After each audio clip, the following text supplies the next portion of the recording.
How's it going? This is Hoiman, and today we're taking a look at the S.H.Figuarts Ultraman Juggler figure. So this is the front of the box. You got a nice illustration of the actual suit, and because this is a web exclusive figure, there is no window, so it's just all box, so you can't see the figure. But you do get some nice pictures of it though. This is the side. And then the other side, you got a nice illustration of the actual figure. And then the top and the bottom. And for the box itself, I do like how they incorporate the orb ring into the packaging. Adds a nice touch to the character. And in the bag, we actually see the figure and what he comes with. And down here, we just have some Japanese legal stuff. So to open the figure, you simply just slide open the side flap. And before that, you do actually get some cards that come straight out of the show. So that's quite a nice touch. And then the figure just simply slides out like so. So first off, you do get some instructions telling you what the figure comes with and how to operate the features and the accessories. Pretty self-explanatory.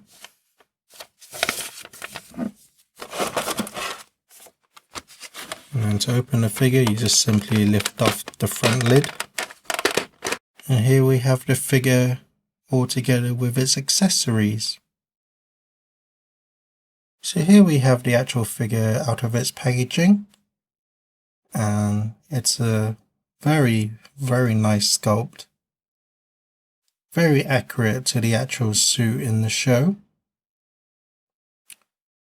And there's just so much detail going on. You can see how all the armor has creases and wrinkles, and then you got some mechanical sort of parts in the armor. And then inside you see some kind of veiny sort of texturing of the undersuit. You can see how there's a wash as well all over the silver to show that he's very battle worn. It's just a very nice sculpt overall. See all the detailing. And taking a closer look at the face, you can see how much detail there is just in the face alone.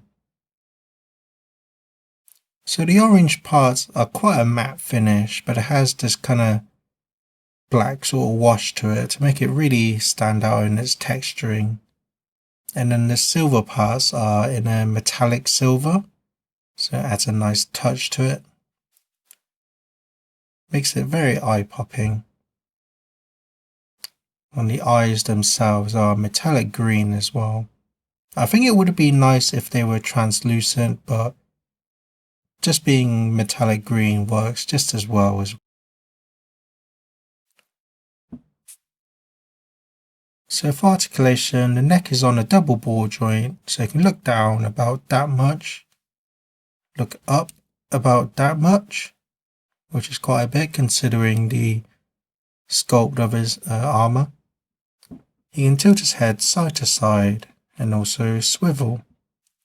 And then the shoulder piece is on a ball joint, which has a piece that cups around the joint, so you can move that arm around quite a bit. And it's also connected onto a butterfly joint as well, so you can really bring his arm in. And then this piece of the shoulder is on a ball joint, so you can move that however you want to not restrict the articulation too much. So you can bring his arm out about that much, but again, because of the shoulder piece and this piece here, it does make it restricted, but considering those things, he still gets quite a lot of range. And then you can bring his arm forward, backward, and then it's on his biceps on a swivel as well. So you can rotate that arm however you want. He's got double jointed elbows. And then his wrist is on a ball joint. And then for his torso, again it's a double ball joint, so he can lean forward about that much, which is quite a bit. Again, considering how armored he is. And then you can look bend back about that much, which is still quite a bit. And you can see how the sculpt continues inward. And then he can lean side to side and also swivel. And then for his hips is on a hinge, so he can bring his leg out about that much. But because of this piece of the armor, it does get a bit restricted. But it is actually a softer material, so it does add a bit of extra motion. You can kick his leg out about that much and go back about that much. And then it's on a swivel as well, so you can rotate that as well. He's got double jointed knees, and then this piece is sculpted in a way so that it makes it look really natural still. And then his ankle is on a ball joint as well, so you can go back about that much, forward about that much. Again, because of the armor, it does kind of restrict it a bit. And then you can twist his ankle as well and rotate. And then he's got the toe joint.